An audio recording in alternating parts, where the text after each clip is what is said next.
The cargo ship Sunflower was dying. Captain Park Tae-ho could feel it in the way the floor vibrated beneath his boots. He could hear it in the groaning metal that echoed through the corridors. 3 hours ago, an asteroid had torn through their starboard engine like a knife through paper. Now they were drifting, powerless, in the cold emptiness of space. "How bad is it?" Tae-ho asked, though he already knew the answer. Engineer Baek Suncho crawled out from beneath a maintenance panel, his face covered in grease and sweat.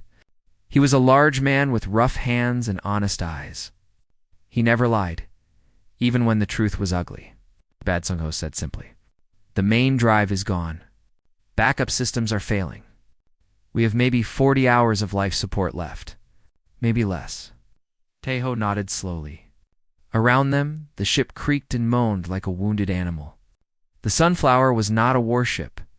It was not built for battle or danger. It was a simple cargo vessel, carrying medical supplies to a colony on the far edge of human space. 12 crew members. No weapons. No military training. Just ordinary people doing ordinary work. And now they were going to die out here in the darkness between stars, Captain. Lieutenant Kim Hannah's voice came from the communication station. She was young, barely 30 years old, with sharp eyes and quick fingers. She had been trying to boost their distress signal for the past hour. "I managed to increase the beacon's range. Someone might hear us now." "Good work," Tae-ho said. "Keep it running. Someone will come." He said it with confidence, but inside, doubt gnawed at his heart. They were far from any shipping lane, far from any colony, far from anyone who might care about a small cargo ship lost in the void. The hours passed slowly. The crew worked to save power, shutting down every system they did not need. They gathered in the common room, sharing food and water, telling stories to keep their spirits up.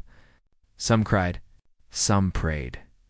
Some simply sat in silence, staring at the walls. Tae-ho walked among them, offering words of comfort he did not fully believe. He had been a captain for 20 years. He had survived storms and accidents and close calls, but this was different. This time, there was nothing he could do. No clever trick. No brave action. They could only wait and hope. Captain Hannah called out suddenly, "I am picking up something strange on the sensors." Tae-ho moved quickly to her station. The screen showed a section of space near the Valin Nebula, a swirling cloud of purple and blue gases that filled the void with ghostly light. At first, he saw nothing unusual. Then Hannah adjusted the display, and his blood turned cold. Ships. Hundreds of ships. No, thousands. They filled the screen like a swarm of insects, their shapes angular and alien and wrong. They were not human vessels. The design was completely foreign, covered in sharp edges and strange symbols. "What is that?" Sung-ho whispered, looking over their shoulders. "I do not know," Hannah admitted. "I have never seen anything like it. The configuration matches no known species in our database." Tae-ho stared at the screen for a long moment. His mind raced through possibilities. Could they be friendly? Could they help? Or were they something far worse? "Are they moving toward us?" he asked. "No," Hannah said. "They seem to be holding position. But, Captain, there are so many of them. This is not a patrol or a trading fleet. This is an armada." An armada. The word hung in the air like a death sentence. Tae-ho had heard rumors of alien empires beyond the borders of human space. Strange civilizations that conquered and enslaved. Monsters that saw other species as nothing more than resources to be used and discarded. He had always thought such stories were exaggerations, tales told by drunk pilots in cheap bars.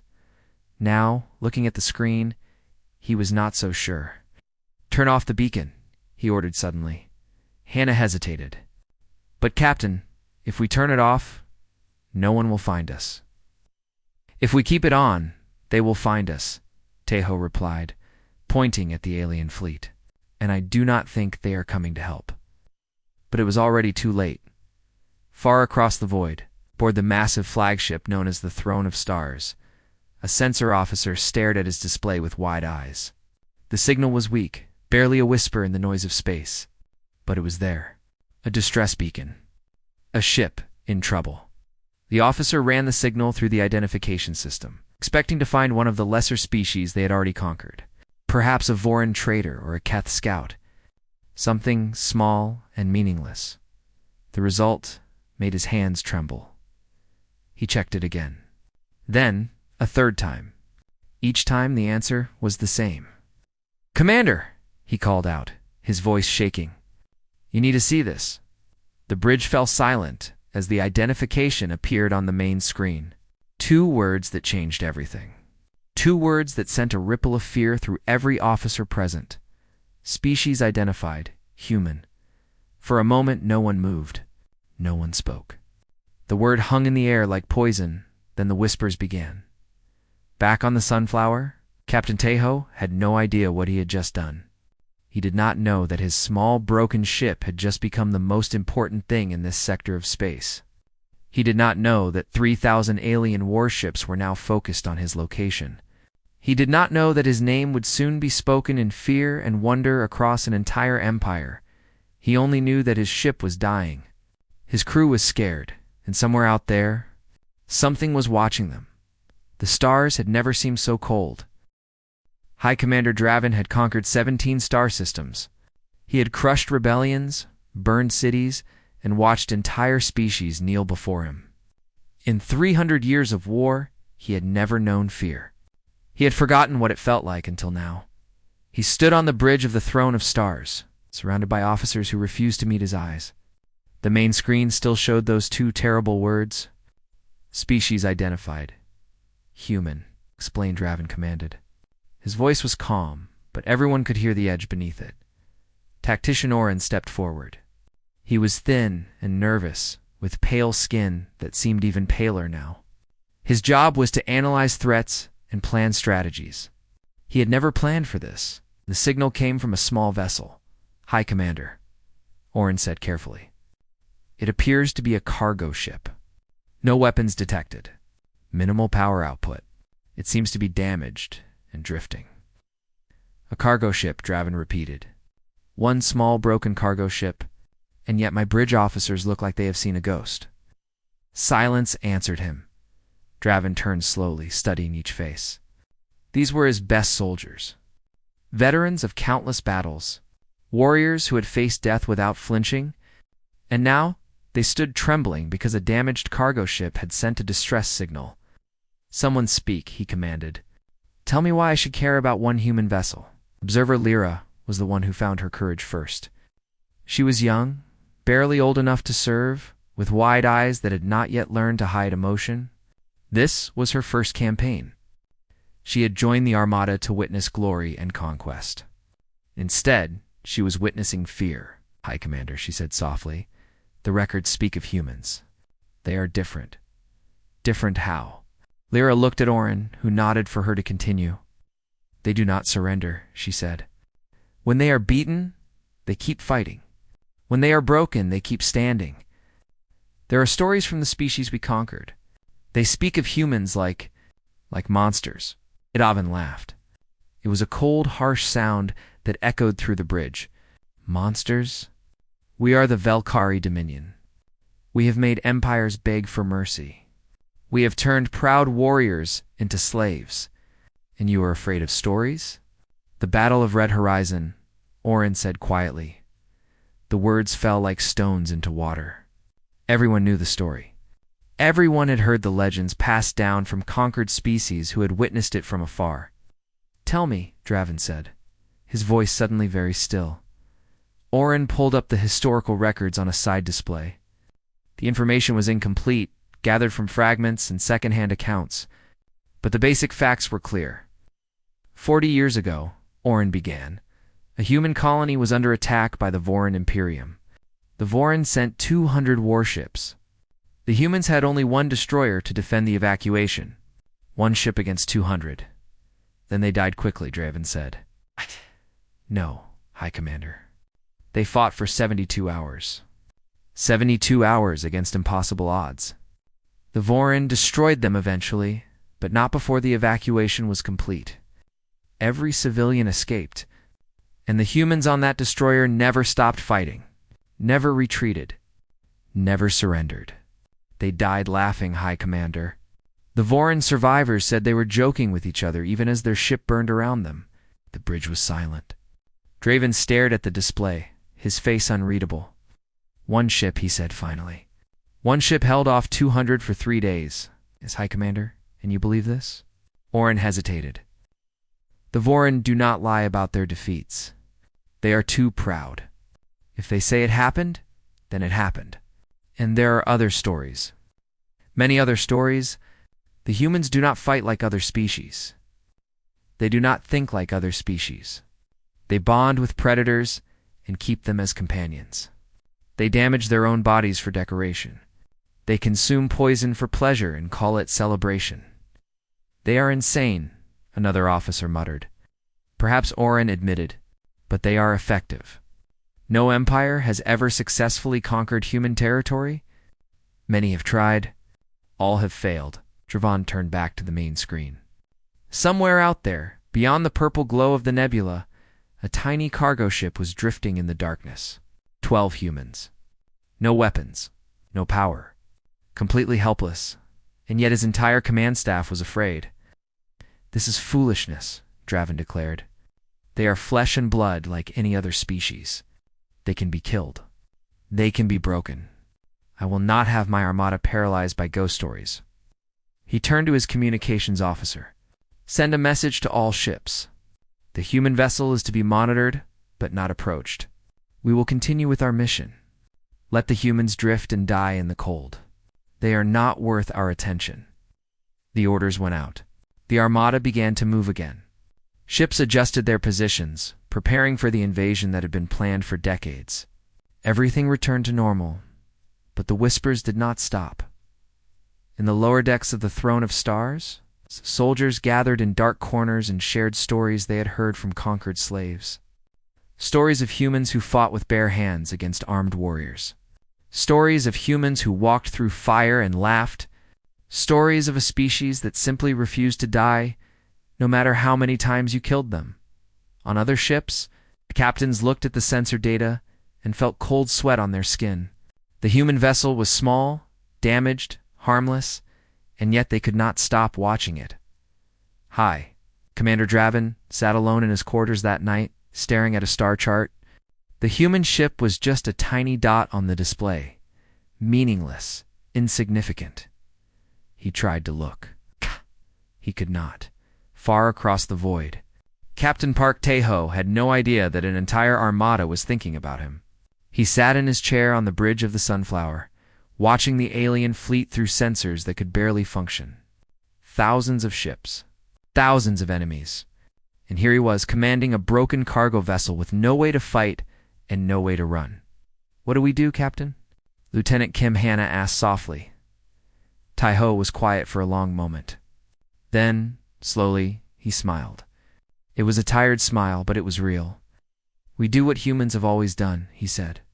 We survive, whatever it takes. The rumor spread like fire through dry grass.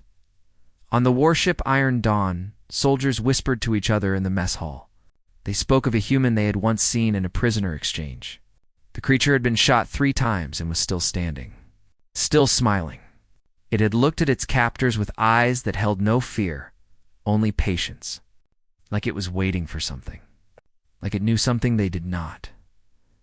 On the cruiser's Silent Blade, an old pilot told young recruits about his grandfather's stories. Long ago, before the Dominion was strong, they had tried to raid a human colony. The humans had no fleet, no army, no weapons worth mentioning. They fought with tools and rocks in their bare hands. The raiders had won the battle, but they lost so many soldiers that they never tried again. It was not worth it, the old pilot said. Every human you killed cost you 10 of your own. On the transport vessel Endless March, slaves from conquered species prayed silently in their cells. They had heard the news too. A human ship had been found. Somewhere out there, humans existed. Real humans, not legends or myths, but living, breathing humans. For the first time in years, some of them felt hope. Sub-Commander Vex stood alone on the observation deck of his ship watching the stars. He was old for a Velkari officer, his scales fading from bright green to to dull gray. He had served the Dominion for 200 years. He had seen things that would break younger minds. He had also seen humans. It was a memory he had tried to bury. 50 years ago, his ship had stumbled upon a human research station during a routine patrol. Just scientists and engineers. No soldiers. No weapons, except for a few small arms, meant for personal defense. Vex had expected easy prey. What he found was something else entirely. The humans had fought like demons. They had turned laboratory equipment into weapons. They had collapsed tunnels on his soldiers. They had set traps using nothing but wire and broken glass. When they ran out of ammunition, they threw furniture. When they ran out of furniture, they used their fists. One human, small female, with gray hair and soft hands, had killed 3 of his best warriors with a piece of broken pipe before they finally brought her down. And as she died, she had laughed. She had looked at Vex and laughed, as if the whole thing was a joke that only she understood. He had never forgotten that laugh now. Standing in the darkness, Vex felt that old fear returning. He was not afraid of dying. He was afraid of what humans could do before they died. Subcommander, a young officer, approached carefully. High Command has ordered us to maintain formation. We are to ignore the human vessel. I heard the orders, Vex said quietly. Do you think we should? Ignore them, I mean. Vex was silent for a long time. Then he turned to look at the young officer. When I was your age, I thought the Dominion was invincible. I thought nothing could stop us. Then I met humans. He paused. Pray that you never have to learn what I learned. Meanwhile, aboard the Sunflower, Engineer Beek Sung-ho was performing a miracle.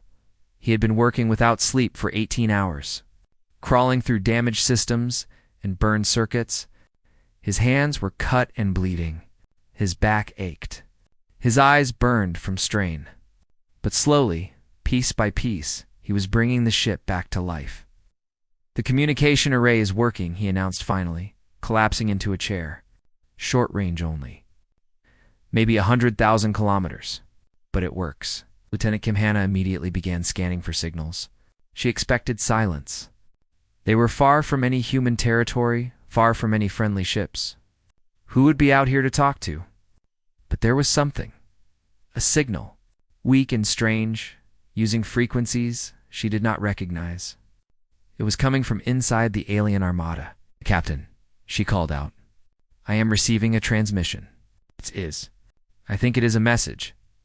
Captain Teo moved to her station. From the aliens? No, it is using an old emergency code. Very old. From before we joined the Galactic Council. She frowned, working the controls. Someone is trying very hard to hide this signal. The message came through in fragments, broken and distorted, but the words were clear enough. Human vessel. If you can hear this, you must flee. The Valkyrie are monsters. They conquer. They enslave. They destroy. Do not let them take you. You are humans. You are legends. You are our only hope. Please, survive. Show us that resistance is possible. The bridge was silent. Pilot Cho Mi-young, who had been standing near the door, stepped forward with tears in her eyes. Who sent this? I do not know, Hannah said softly. The signal came from multiple points across the Armada. Slaves, maybe? Prisoners? Captain Teo read the message again on the screen. Legends. Hope. Resistance. Words that seemed too big for a small cargo ship. With no weapons and a dying engine, but they were. Words that meant something. They think we are special, Mi-young said quietly. They think we can do something. We're just a cargo ship, Sunjo pointed out. We deliver medical supplies. We are not heroes. Maybe not, Teo said slowly. But they do not know that. He looked around at his crew, at their tired faces and scared eyes. The aliens are afraid of us. I do not know why, but they are. And those slaves out there believe in us. They sent this message, knowing they could be killed for it. He stood up straight, and something changed in his expression. The tired, worried captain was gone. In his place was something older. Something harder. We cannot run, he said. Our engines are destroyed. We cannot fight. We have no weapons. But we can do something else. We can make them believe we are exactly what they fear. A bluff, Hannah realized. The biggest bluff in history, Tahoe confirmed. If we are going to die out here, we are going to die like humans, and we are going to make them remember us forever. For the first time in hours, the crew of the Sunflower smiled. It was not a happy smile. It was the smile of people who had found their purpose. The smile of people who had nothing left to lose, the smile that had terrified the galaxy for generations. The message went out on every frequency. Open, unencrypted, impossible to miss. This is Captain Park Tahoe of the Earth vessel Sunflower. We have registered your fleet. Full tactical data has been transmitted to Sol Command. Maintain your current distance. Repeat, maintain your current distance. Lieutenant Kim Hannah sent the message 3 times, each time with perfect calm in her voice. She did not sound scared. She did not sound desperate. She sounded like a professional soldier reporting a routine observation, as if 3,000 alien warships were nothing more than a minor inconvenience. It was all a lie, of course. They had no connection to Sol Command. They had no tactical data. They had nothing but a broken ship and a crazy plan. But the aliens did not know that. Aboard the Throne of Stars, High Commander Draven received the message with cold fury. They have transmitted our position, Tactician Orin said, his voice trembling. If human reinforcements are coming, they are lying, Draven interrupted. They must be lying. Their ship is damaged. Their communication range is limited. They cannot possibly have contacted their homeworld. But what if they did? Another officer asked. What if human warships are on their way right now? Then we destroy them when they arrive, Draven snapped. We are 3,000 ships strong. No force in the galaxy can defeat us. But doubt had already begun to spread. On the cruiser Night Fang, Captain Velrus stared at the message with growing unease. He had studied human military tactics. He knew their history. Humans never announced their presence unless they wanted you to know, unless they were confident, unless they had a plan. What if it is a trap? His first officer whispered. Velrus did not answer. He was calculating distances, wondering how long it would take for human ships to arrive from the nearest territory. Days? Hours? The humans were known for appearing from nowhere, striking fast and hard, then vanishing before you could respond. Adjust our position, he ordered quietly. Move to the rear of the formation. Slowly. Do not attract attention. He was not the only captain thinking the same thing. Across the Armada, ships began to drift. Some moved closer to the flagship, seeking protection. Others quietly edged toward the outer boundaries of the formation, ready to flee at the first sign of trouble. The perfect military order that Draven had built over decades was starting to crack. On the Sunflower, Engineer Sung-ho laughed when he saw the sensor readings. It is working, he said in amazement. They are actually scared of us, not us, Captain Tahoe corrected gently. They are scared of what they think we represent. We are just the spark. The fear was already there. Pilot Cho Myung watched the alien fleet on the display. Thousands of warships, each one powerful enough to destroy the Sunflower 100 times over. And they were afraid. They were afraid of 12 people on a broken cargo ship. Captain, she said suddenly. I have an idea. Tahoe looked at her. Myung was the youngest member of the crew, barely 25 years old. She had joined the Sunflower because she wanted to see the stars. She had never expected to become part of a desperate gamble against an alien armada. Our shuttle still works, she said. The backup systems are intact. If I take it and fly toward the flagship, broadcasting more signals, they will think reinforcements are arriving. They will destroy you, Sung-ho said immediately. Maybe Myung admitted, but they will also panic. Right now, they are uncertain. If they see a ship actually approaching, actually moving toward them, that uncertainty will become terror. Tahoe was quiet for a long moment. It was a suicide mission. They all knew it. One small shuttle against thousands of warships. She would not survive. But she was right. I cannot order you to do this, he said finally. You are not ordering me. Myung smiled. It was the smile of someone who had made peace with themselves. I am volunteering. This is my choice, Captain. Let me do something that matters. The bridge was silent. Hannah wiped tears from her eyes. Sung-ho looked away, his jaw tight. Taeho stepped forward and placed his hand on Myung's shoulder. You are the bravest person I have ever known, he said quietly. If we survive this, I will make sure the whole galaxy knows your name. Just tell them I did not run, Myung replied. That is enough. 30 minutes later, the shuttle launched. It was a tiny craft barely bigger than a ground vehicle. Its engines glowed bright blue against the darkness of space. On the Valkyrie sensors, it appeared as a small dot, moving directly toward the flagship, broadcasting continuously. This is Earth Command Vessel CR-7. Approaching designated target. All units confirm position and prepare for a coordinated strike. Oh, the words meant nothing. The codes were fake, pulled from old entertainment broadcasts that Sung-ho had found in the ship's database. But the Valkyrie did not know human military codes. They did not know what was real and what was fiction. All they knew was that a ship was coming. On the Throne of Stars, panic erupted. A human attack craft. Someone shouted, "They were waiting for us." "One ship," Draven roared. "It is one tiny ship." But his words were lost in the chaos. Alarms blared. Officers screamed orders. Sensors flickered as operators struggled to identify the incoming vessel. And then the first captain broke. The cruiser Dark Horizon turned away from the formation and activated its faster-than-light drive. It vanished in a flash of light, fleeing into the depths of space. "Coward," Draven bellowed. "Bring them back." But it was too late. Other ships were following. 3, 5, 10, 100. Captains who had spent their lives conquering others discovered that they did not want to die. Not here. Not against humans. The Armada was falling apart. On the shuttle, Cho Myung watched the chaos through her viewport. Ships were scattering in every direction. The perfect formation had become a swarm of confusion. She smiled.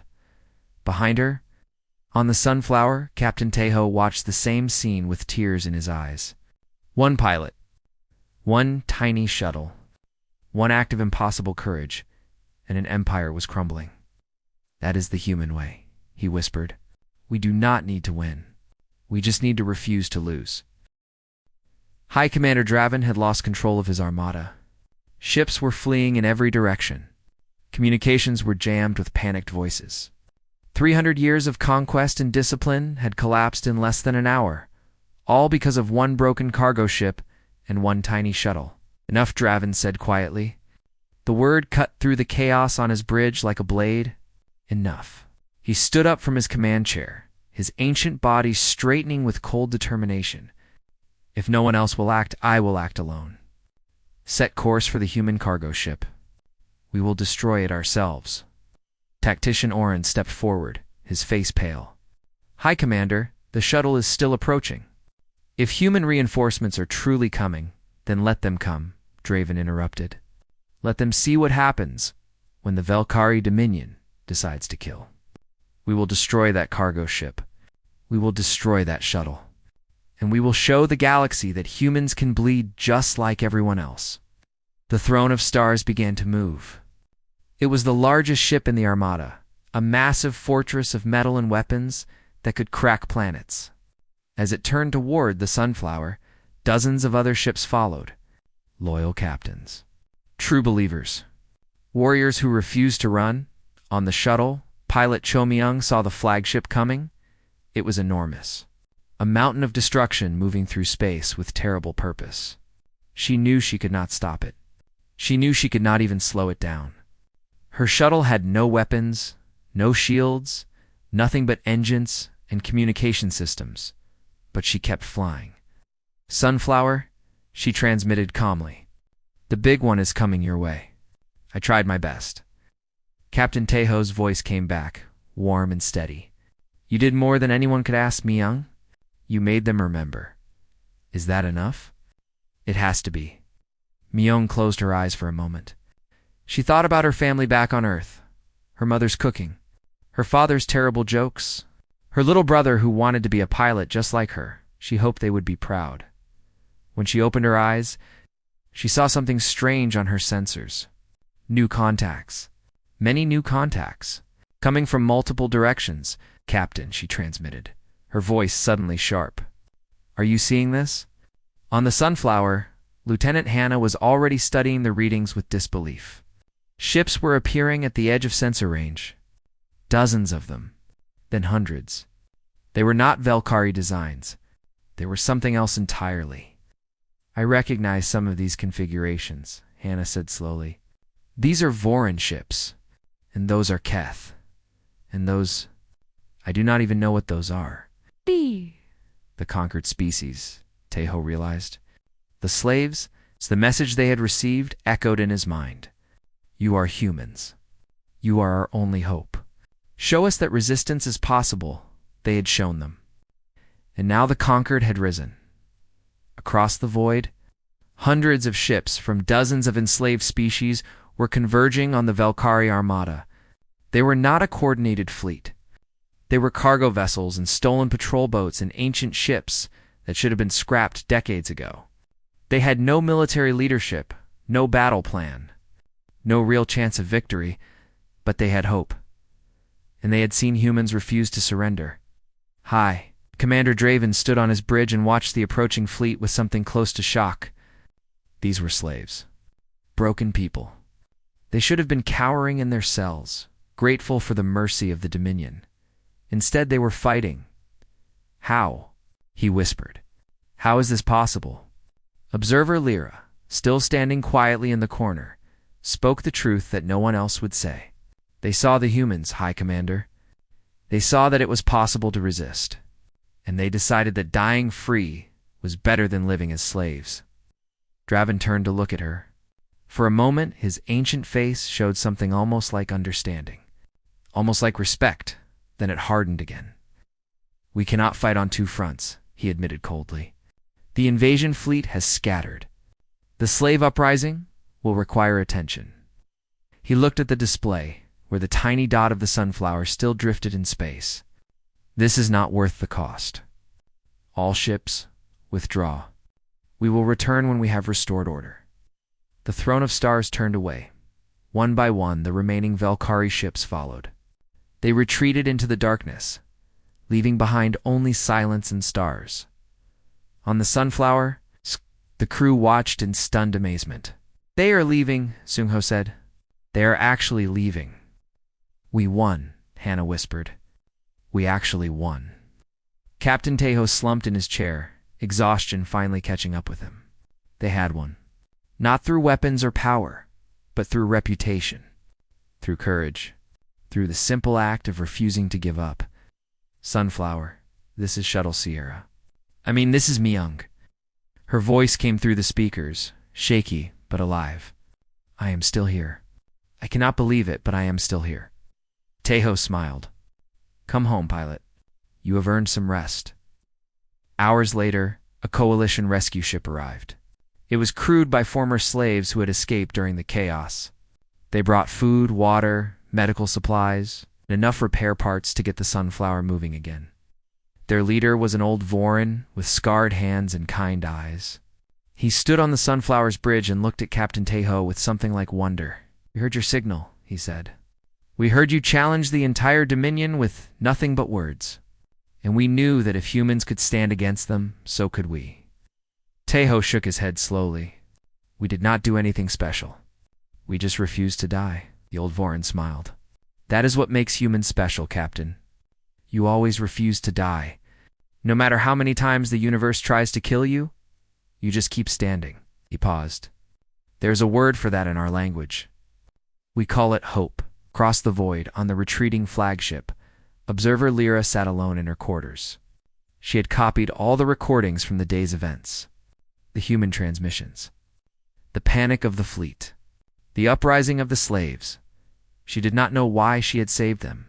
Perhaps because she wanted to remember. Perhaps because she wanted to understand one broken cargo. Ship had done more damage to the Dominion than any enemy fleet in history. Not by fighting. Not by destroying. but simply by existing, by reminding the galaxy that strength was not just about weapons and numbers. True strength was about never giving up. She looked out her viewport at the distant stars. Somewhere out there, a small cargo ship was limping home. 12 humans who had changed everything. Lyra began to write.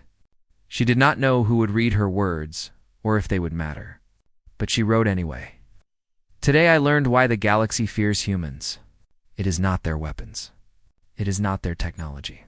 It is their spirit. They do not know how to surrender.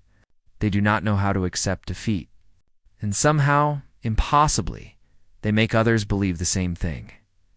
She paused, then added one final line. The humans had done nothing but exist, and the galaxy had trembled.